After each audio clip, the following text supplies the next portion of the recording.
6 हफ्ते की विधानसभा भी आप देखते हैं कि 10 दिन पे आके खड़ी हुई है, और 10 दिन में आप क्या प्रश्न पूछ रहे हैं? दिशा सालियान की आत्महत्या कैसी हुई, वो सुशांत सिंह राजपूत उसने कैसे आत्महत्या किया? अरे हमारे यहाँ का किसान 47,000 किसान आत्महत्या कर रहा है, वो आपको नहीं दिख रहा। हमारे यहाँ का युवा अब आत्महत्या ग्रस्त हो गया है क्योंकि उसके हाथ में रोजगार नहीं है, इसलिए आज वो पूरी तरह से निराशा में गया। और आपको मैं एक बात बता दूं सर, आपके चैनल के माध्यम से आप पूरे पब्लिक को बताना चाहता हूँ, एनसीआरबी की एक रिपोर्ट हमने मंगवाई। उस रिपोर्ट में 1967 युवाओं ने निराशा में जाके पिछले 1.5 साल में आत्महत्या की। और वो कौन सा तरुण? जिसके पास पोस्ट ग्रेजुएशन की डिग्री है, जिसके पास इंजीनियर की डिग्री है, जिसके पास एमबीए की डिग्री है, जो मैंने 12वीं के नीचे वाला एक भी नहीं, सब ग्रेजुएट के ऊपर वाले। दोस्तों, इनकलाब समाचार के इस यूट्यूब मंच में मैं आप सभी का खैर मकदम करता हूँ, इस्तकबाल करता हूँ। और आपने इस यूट्यूब चैनल पे आज जो शख्सियत से मैं आपका तारुफ कराने जा रहा हूँ, उस शख्सियत का नाम है मुकेश मासुरकर। मुकेश मासुरकर जी जो है वो विदर्भा राज्य आंदोलन समिति के युवा विंग के जो है विदर्भा के प्रेसिडेंट है। और इन्होंने इनकी समिति ने कल यानी 1 मई 2024 को महाराष्ट्र डे के दिन में ब्लैक डे मनाने का आह्वान किया है। तो आज हमारे स्टूडियो में हम इनसे उसी पे चर्चा करना जा रहे हैं कि ये जो 1 मई जो महाराष्ट्र डे के रूप में मनाया जाता है, इन्होंने इसी दिन को क्यों चुना और इसी दिन ये ब्लैक डे क्यों मना रहे हैं, इस पर हम चर्चा करेंगे। तो मुकेश मासुरकर जी, सबसे पहले तो हम आपका अपने दर्शकों की ओर से, हमारी ओर से भव्य स्वागत करते हैं, इस्तकबाल करते हैं। आपने हमारे चैनल पे हमारे स्टूडियो में आकर के जो समय दिया उसके लिए आपका बहुत बहुत धन्यवाद। और आप जो विदर्भ राज्य आंदोलन समिति से जुड़े हुए हैं, विदर्भ राज्य आंदोलन समिति विदर्भा की सेपरेशन की बात कर रही है, तो ये क्यों कर रही है, थोड़ा सा ब्रीफ में आप इस पर बताइए। और ज़्यादा इस पे बताइए, कल आप ब्लैक डे क्यों मना रहे हैं? देखिए, 1 मई 1960 को महाराष्ट्र राज्य की निर्मित हुई। और विदर्भ की जनता को न पूछते हुए उसकी इच्छा आकांक्षाओं को दबाकर ये महाराष्ट्र में शामिल किया गया, और उसके लिए 28 सितंबर 1953 को नागपुर करार किया गया। अच्छा, हम पहले 1954 तक द्विभाषिक राज्य में थे, पर ये जो नागपुर करार हुआ 28 सितंबर 1953 को, उससे पहले एक अकोला करार करने में आया 8 अगस्त 1947 को। अच्छा। और वो करार यहाँ की जनता को मान्य नहीं था, तो इसीलिए उसको 28 सितंबर 1953 को किया गया। उसमें 11 कलमें थी, और उस 11 कलमों के अनुसार विदर्भ की जनता को जो वचन देने में आया था, उस समय की जो जनसंख्या थी महाराष्ट्र के जनसंख्या के अनुरूप विदर्भ की जनसंख्या 23% थी। तो 23% विदर्भ की जनसंख्या को अनुसार यहाँ पर निधि दिया जाने वाला था, 23% आपको नौकरियाँ दी जाने वाली थी, 23% वकीलों में से जज बनाने के लिए कॉलेजियम के में से जो जज बनते हैं वो देने का कबूल किया। सारे संचालनालय के ऑफिसेस जो डायरेक्टरेट के ऑफिसेस है उपराजधानी में रहते, क्योंकि ये उपराजधानी का उन्होंने कबूल किया था, और वो उपराजधानी में सारे संचालनालय के ऑफिस आने थे।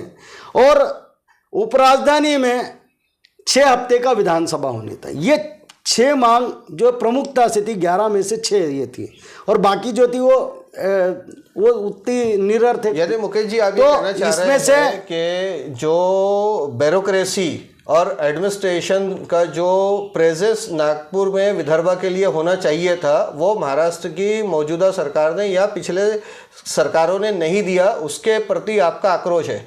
नहीं, वो आक्रोश तो है ही, पर जैसे उन्होंने कहा था कि 23% हम आपको निधि देंगे, पर वो दिया नहीं। उस वजह से आप देख रहे हैं क्या, हमारे भाग में गोरसे खुर्द जैसा धरण 1984 से अभी तक वो पेंडिंग चल रहा है, वो नहीं तो उसके जैसे 131 धरण पेंडिंग चल रहे हैं। और आज किसानों की आत्महत्या 15 साल में 47,000 किसानों की आत्महत्या हो चुकी, उनके खेतों में पानी नहीं जा रहा।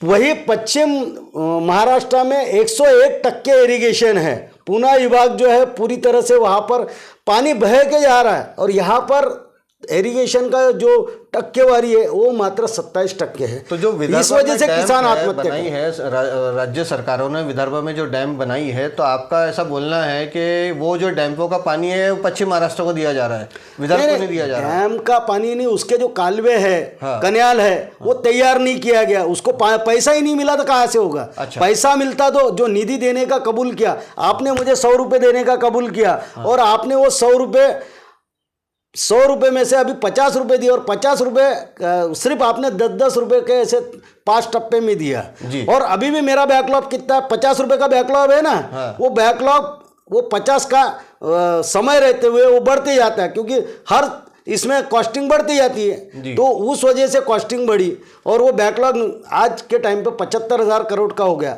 साथ ही हमारे रास्ते के जो पैसे हैं 15,000 किलोमीटर रास्ते के जो है 50,000 करोड़ रुपए का वो भी बैकलॉग है। इसलिए हमारे ग्रामीण में आप देख रहे हैं नागपुर शहर में रास्ते अच्छे होंगे, पर ग्रामीण की बात जब देखते हैं, ग्रामीण के रास्ते पूरे ख़त्म हैं। और पश्चिम महाराष्ट्र में जो वहाँ के किसानों के खेतों तक जाने के लिए रास्ते हैं, पर हमारे यहाँ पगडंडी तक रास्ते नहीं है, ये परिस्थिति है। साथ ही जो इन्होंने कहा था कि 23% नौकरियाँ देंगे, 23% नौकरियाँ नहीं उपलब्ध करा पाए, उस वजह से आज जो MPPSC में हमें सिर्फ 2.5% नौकरियाँ मिले है ना। जो MPPSC Maharashtra public service commission जो है, उसमें हमारे लड़के जो 23% सिलेक्शन होने थे, वहाँ पर 2.5% छुए। और छोटे बाबू बड़े बाबू की जो नौकरी है उसमें हमारे को मात्र 7.5% मिला। दीजिए कबूल क्या किया था 23%, और हमारे को अभी मिला 7.5%। तो ये 4 लाख नौकरियों का बैकलॉग निर्माण हुआ है।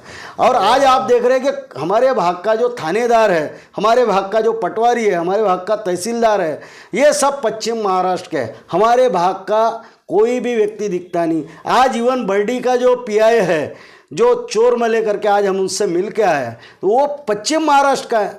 वहाँ पर बैठी सेकंड PI है, वो भी पश्चिम महाराष्ट्र का है। जो सदर में इसका एक PI आया था, वो भी पश्चिम महाराष्ट्र का। और ये ऐसी परिस्थिति सिर्फ नागपुर ही नहीं तो 11 जिलों की परिस्थिति है। तो ये नौकरियां भगा कर लेके जाने की वजह से यहाँ के लड़के पूरी तरह बेरोजगार हो गए, और निधि नहीं देने की वजह से यहाँ पर इंडस्ट्रियल कॉरिडोर निर्माण नहीं हो पाया। जो इन्होंने कबूल किया था वो नहीं। और इवन हमारे यहाँ जो वकीलों में से जो जज बनने थे वो भी नहीं हुआ, और सारे संचालनालय के ऑफिस इन्होंने पुणे लेके गए। पुणे विद्या का महायर है बोलते हैं। और जबकि कबूल क्या किया था कि उपराजधानी में ये आते हैं, और हर हिंदुस्तान में हर जगह यही है कि जहाँ उपराजधानी है वहाँ पर उसके सारे संचालनालय के कार्यालय जाते हैं। परंतु हमारे यहाँ वन विभाग छोड़कर कोई भी संचालनालय का ऑफिस नहीं आया। इस वजह से हमारे छोटे मोटे काम के लिए अगर आपको जाना हो तो पुणे जाना पड़ता है, वहाँ दिन भर बिताना पड़ता है, और आपके काम नहीं होते, आपका पैसा बर्बाद होता है। और आपने 6 हफ्ते की विधानसभा कबूल किया, 6 हफ्ते की विधानसभा भी आप देखते हैं क्या 10 दिन पे आके खड़ी हुई है, और 10 दिन में आप क्या प्रश्न पूछ रहे हैं? दिशा सालियान की आत्महत्या कैसी हुई, वो सुशांत सिंह राजपूत उसने कैसे आत्महत्या किया? अरे हमारे यहाँ का किसान 47,000 किसान आत्महत्या कर रहा है, वो आपको नहीं दिख रहा। हमारे यहाँ का युवा अब आत्महत्या ग्रस्त हो गया है, क्योंकि उसके हाथ में रोजगार नहीं है, इसलिए आज वो पूरी तरह से निराशा में गया। और आपको मैं एक बात बता दूं सर, आपके चैनल के माध्यम से आप पूरे पब्लिक को बताना चाहता हूँ, NCRB की एक रिपोर्ट हमने मंगवाई। उस रिपोर्ट में 1967 युवाओं ने निराशा में जाके पिछले 1.5 साल में आत्महत्या की। और वो कौन सा तरुण? जिसके पास पोस्ट ग्रेजुएशन की डिग्री है, जिसके पास इंजीनियर की डिग्री है, जिसके पास MBA की डिग्री है। जो मैंने 12वीं के नीचे वाला एक भी नहीं, सब ग्रेजुएट के ऊपर वाले, और ऐसे व्यक्ति ने आत्महत्या। हम अपने दर्शकों को ये बताते चले कि आप लगातार इनकलाब समाचार के ऊपर में विदर्भ राज्य आंदोलन समिति के किसी न किसी सदस्य से, पदाधिकारी से, उनके फाउंडर से और उनके आंदोलन से जुड़े हुए व्यक्ति से आप लगातार हमारे प्लेटफॉर्म पे वीडियोस देख रहे हैं। हम क्यों ये विदर्भ राज्य आंदोलन समिति के लोगों की बात लगातार आप तक पहुंचा रहे हैं? ताकि आपको भी विदर्भा की इम्पोर्टेंस के बारे में मालूम पड़े और जो खबरें आपके पास कभी भी मेन स्ट्रीम मीडिया के माध्यम से नहीं पहुंची है वो इनकलाब समाचार के माध्यम से पहुंचे। हम आपको ये भी बताते चले कि ये सारे के सारे एक्सक्लूसिव इंटरव्यूज़ है जो विदर्भा आंदोलन समिति से जुड़े, राज्य आंदोलन समिति से जुड़े हुए लोगों के लिए जा रहे हैं, वो सिर्फ और सिर्फ इनकलाब समाचार पर ही आपको देखने मिलेंगे। तो लिहाजा आगे भी विदर्भा की लड़ाई के लिए विदर्भा राज्य आंदोलन समिति के बात हम आप तक पहुंचाते रहे, इसके लिए और आपको ये विदर्भा की जानकारियां मिलती रही, इसके लिए आपको चाहिए कि आप हमारे चैनल को सब्सक्राइब करें और घंटी वाला बटन याद से दबा के रख लें ताकि आइंदा भी विदर्भा की जो बातें हैं वो आप तक पहुंचती रहे। तो जैसा कि आपने बताया मुकेश भाई के ब्यूरोक्रेसी में हमारे साथ में डिस्क्रिमिनेशन हुआ, आपने बताया कि जुडिशरी में हमारे साथ डिस्क्रिमिनेशन हुआ, यानी जो अनुपात के हिसाब से 23% हमारा शेयर होल्डरशिप हमको मिलनी चाहिए थी वो पश्चिम महाराष्ट्र के लोगों ने लेके गई। तो इसके पीछे जिम्मेदारी किसकी है? पॉलिटिकल पार्टियों की है, ब्यूरोक्रेसी की है या किसकी है? क्या हमारे पास में वो संसाधन अवेलेबल नहीं थे? नहीं, हमारे यहाँ सारे संसाधन अवेलेबल है। हमारे यहाँ जो ब्रेन है उसको जानबूझकर डेट किया गया है क्योंकि हमारे यहाँ की जो लीडरशिप है ये पश्चिम महाराष्ट्र के हाथों में बंधी हुई है। भले ही आप मुख्यमंत्री बनते हैं परंतु वो मुख्यमंत्री 288 आमदारों के भरोसे बनते हैं और हमारे यहाँ 62 ही आमदार। आपकी बात पे थोड़ा सा मतलब शंका आती है क्योंकि विदर्भा को जो है पश्चिम महाराष्ट्र से ज़्यादा एजुकेशन डेवलपमेंट दिया गया, विदर्भा के अंदर एजुकेशन हब बनाया गया, विदर्भा के अंदर मेडिकल हब बनाया गया, विदर्भा के अंदर में जो है skilled technical non technical academic educations को बहुत ज़्यादा पैमाने पे ज़िला स्तर पे डेवलप किया गया। तो जब ये जो बच्चों का एजुकेशन ग्राफ बढ़ा है, विदर्भा का एजुकेशन ग्राफ बढ़ा है, तो आज भी पश्चिम महाराष्ट्र और मराठवाड़ा से ज़्यादा है ना। अब आज भी जब हमारा एजुकेशन ग्राफ ज़्यादा है तो उसके बाद फिर ये डिस्क्रिमिनेशन होने की वजह क्या है?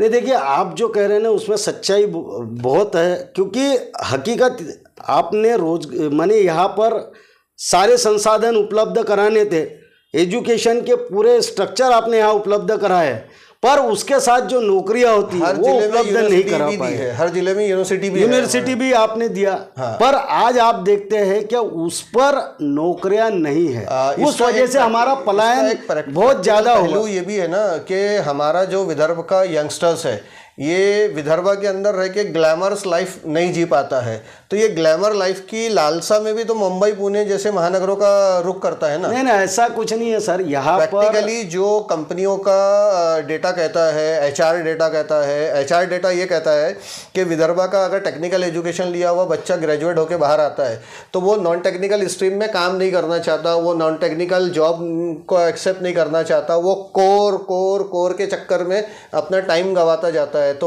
जबकि वेस्टर्न महाराष्ट्र का जो यंगस्टर्स है वो जब डिग्री लेके बाहर निकलता है तो पहली अपॉर्चुनिटी उसको जो मिलती है किसी भी कंपनी से वो उसको एक्सेप्ट करता है, इसलिए वो फास्ट आगे निकल जाता है। आप जो कह रहे हैं ना, एक बात आप ये चीज़ ध्यान रखिए, क्या यहाँ पर एक IT हब के लिए तैयारी हुई थी जी, परंतु वो IT हब कभी बना नहीं जी। और अब ये कहते हैं कि यहाँ पर बहुत ज़्यादा गर्मी है जी। अरे हैदराबाद में इससे ज़्यादा गर्मी है, पूना कौन सा ठंडा है, वो तो उमस से भरा हुआ है। फिर तो ये इस तरह से बातें कर यहाँ के रोजगारों को भगाया गया। और आप देखते हैं कि एशिया की सबसे बड़ी जो कारखानदारी वसाहत है वो पंचतारी का कारखानदारी वसाहत बुट्टी बोरी में एशिया की है। 1265 भूखंड उसमें आवंटित हुए। इंडोरामा जैसी बड़ी कंपनी उसमें है, परंतु आज इंडोरामा की भी हालत यह है कि 5 यूनिट है, 5 में से 2 यूनिट चालू है, बाकी सब बंद हो गए। तो जब हमारे पास में सिर्फ हर एक 287 कंपनियों के दरवाजे आज के टाइम पे खुले हैं, बाकी सब बंद हो गए हैं। मैं वही समझना तो रोजगार कहाँ भाई आपसे कि विदर्भ के हर जिले को MIDC दी गई, इंडस्ट्रियल बेल्ट दिए गए, क्लस्टर दिए गए, उसके अंदर में आपके जॉइंट फाइनेंस सिस्टम्स दिए गए, यानी गवर्नमेंट के जितने भी नॉर्म्स के बेनिफिट इंडस्ट्रियल डेवलपमेंट के लिए दिए जाने थे वो सारे के सारे दिए गए। लेकिन हम ये देखते हैं कि वहाँ आज भी लेबर जो है वो विदर्भा की नहीं है, वो नॉन विदर्भीय की लेबर काम करती है। तो हमारा लोकलाइट क्यों नहीं काम करता? हाँ, तो वही यहाँ के लोगों को उसके पढ़ाई के अनुरूप जॉब नहीं मिल पाते हैं, यहाँ पर आप उसको वो सुविधा उपलब्ध नहीं करा दे रहे। आपसे प्रैक्टिकल में बात करता हूँ। अगर मेरे शहर का ITI पढ़ के लड़का निकल रहा है, 10+2 कर रहा है, ITI कर रहा है, टेक्निकल एजुकेशन ले रहा है, उसको अप्रेंटिसशिप मिल रही है। अप्रेंटिसशिप के बाद में उसको जो जॉब अपॉर्चुनिटी आनी है 8,500, 10-12 हज़ार रुपये महीने से उसको किसी ना किसी इंडस्ट्री के अंदर में प्लेसमेंट मिलना है। बिल्कुल। अब 8 से लेके 12 हज़ार के लिए मेरा जो विदर्भ का लड़का है वो बोलता है नहीं 12 हज़ार की मैं नौकरी नहीं करूँगा, 8 हज़ार की नौकरी नहीं करूँगा। वो वैकेंसी छोड़ता है तब जाके है तो अदर लोकेशन से कोई आके वो वैकेंसी को भरता है ना।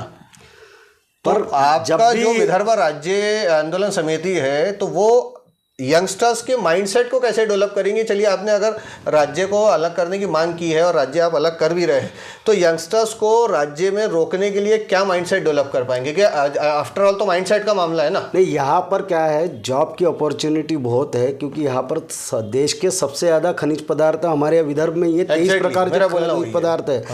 बिजली यहाँ पर तैयार होती है, यहाँ पानी भी जरूरत से ज़्यादा है। पर ये चीज़ें हमारे आज किसी भी काम की नहीं है। बिजली 2 रुपये 40 पैसे से तैयार करते, परंतु कारखानों को 10 रुपये से सारा कुछ अवेलेबल है हमारे पास। मिनरल्स है, वाटर है, इलेक्ट्रिसिटी है, पावर सप्लाई है, जनरेशन ऑलरेडी हमारे पास में है, इंफ्रास्ट्रक्चर हमारे पास में है। तो फिर सरकार से लड़ाई कैसी? क्योंकि आपने 1 मई को काला दिवस मनाना है, डिक्लेयर किया आपने। नहीं, हम 1 मई जो है महाराष्ट्र डे के लिए, हर महाराष्ट्रियन के लिए एक प्राउड फील का डे होता है, एक इंडिपेंडेंसी के टाइप में हम उसको सेलिब्रेट कर सकते हैं। हमारे महाराष्ट्र ये जो प्राउड जो वो फील करेगा जो महाराष्ट्र में रहना चाहता है। हम कोई महाराष्ट्र में नहीं रह रहे, हमारा पहले से ही ये इंडिपेंडेंट राज्य था। दर्शकों के लिए जानना, हम इंडिपेंडेंट राज्य, दर्शकों के लिए सवाल है कि आप राज्य अलग करने की बात कर रहे हैं तो आपने महाराष्ट्र डे को ही ब्लैक डे क्यों चुना?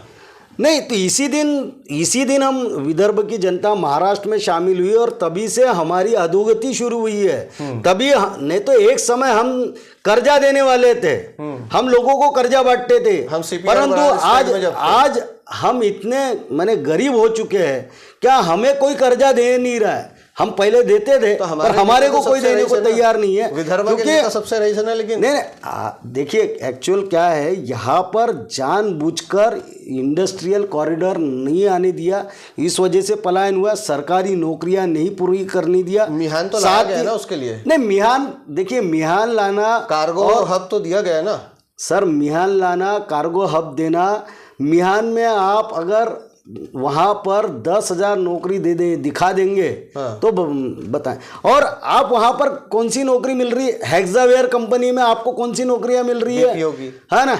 और उसमें क्या पगार मिल रहा है आपको? 8 और 10 हज़ार रुपये पगार मिल रहा है। और 8 और 10 हज़ार के लिए आप नागपुर से जो है 22-23 किलोमीटर दूर जा रहे हैं आप। तो मुकेश और उसमें ट्रांसपोर्टिंग का आपका खर्चा बहुत आ रहा है। मुकेश भाई के वो 8 और 10 हज़ार की नौकरी विदर्भ का बच्चा नहीं कर रहा है तो नॉन विदर्भ वाला आके वो नौकरी कर रहा है ना।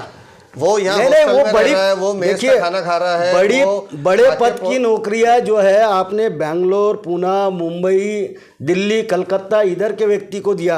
आपने मेट्रो बनाया, अब मैं थोड़ा सा साइड में आ जाता, मेट्रो बनाया, मेट्रो में 1665 जगह है।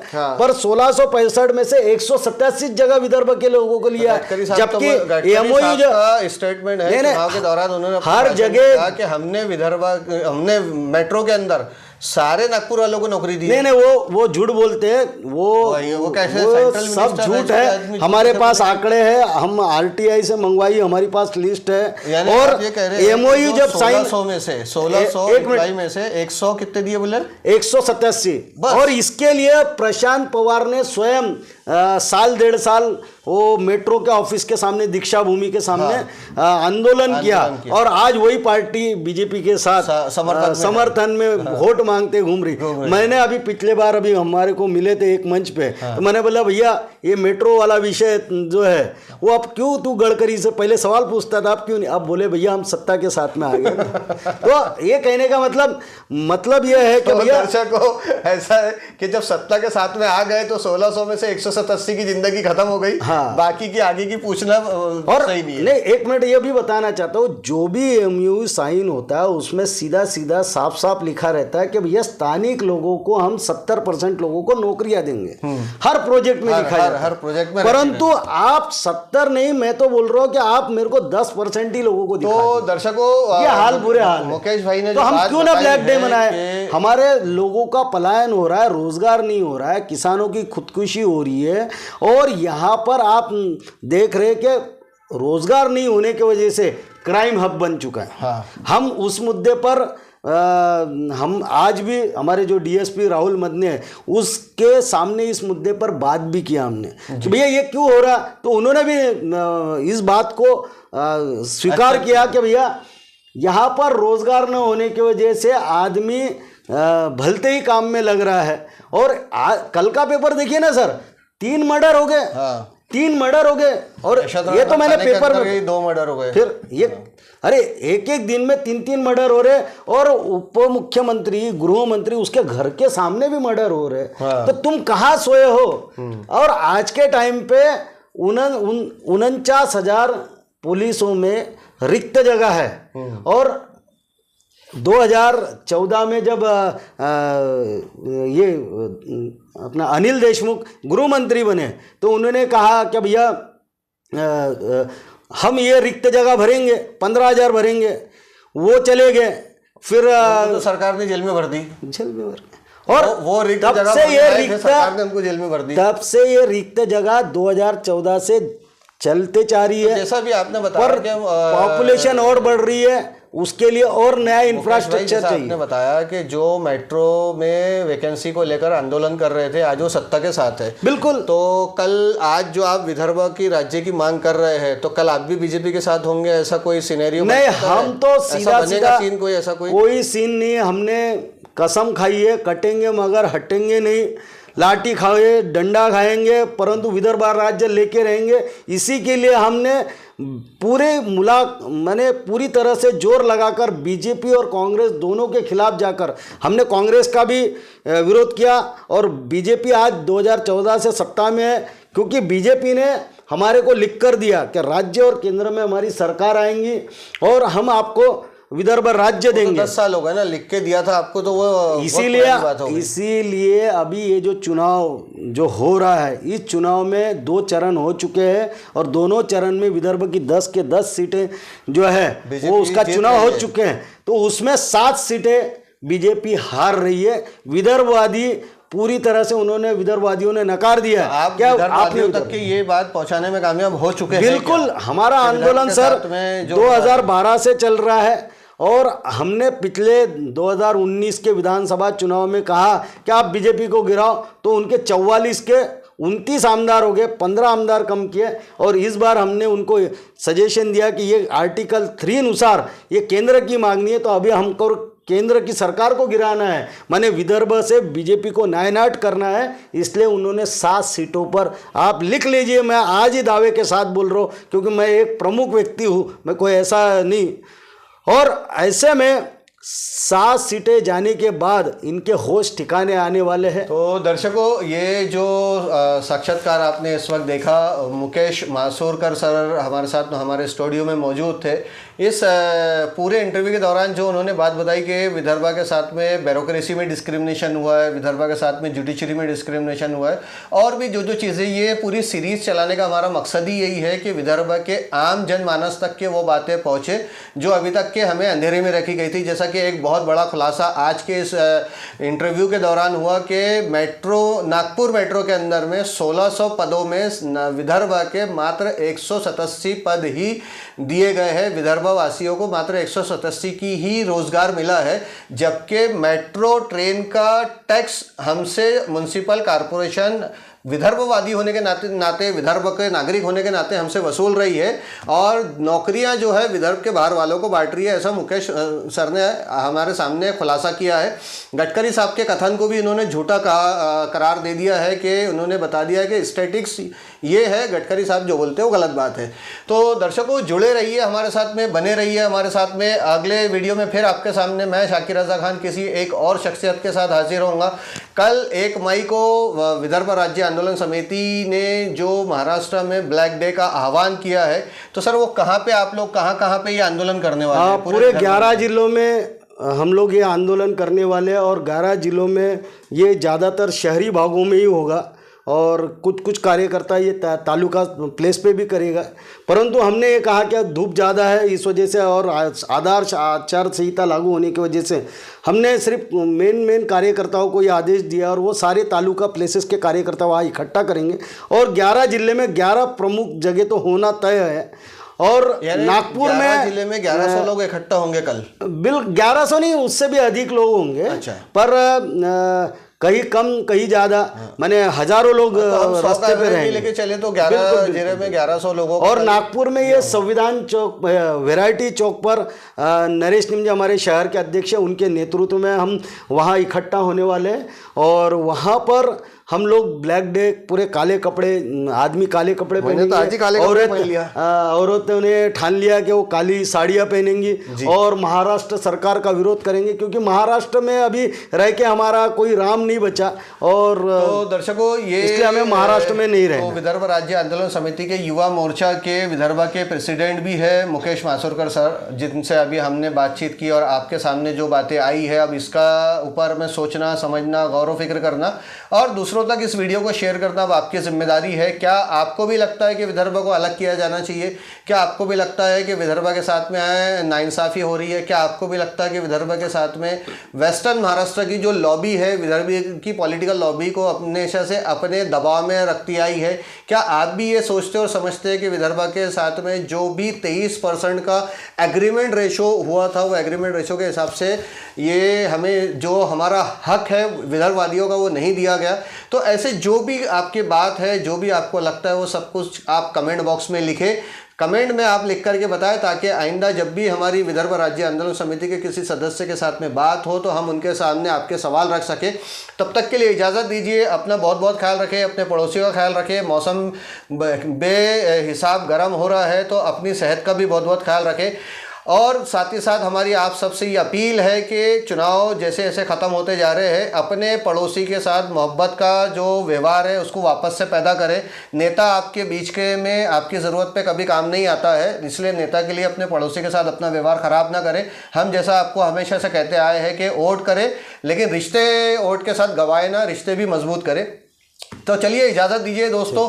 और मुकेश सर, आपका भी बहुत बहुत धन्यवाद, आपने समय दिया हमारे दर्शकों को, आपने जो जानकारी साझा की उसके लिए। मिलेंगे इंशाअल्लाह अज़ीज़, तब तक के लिए इजाज़त दीजिए। जज़ाकल्लाह खैर, अल्लाह हाफिज़। चलिए, धन्यवाद।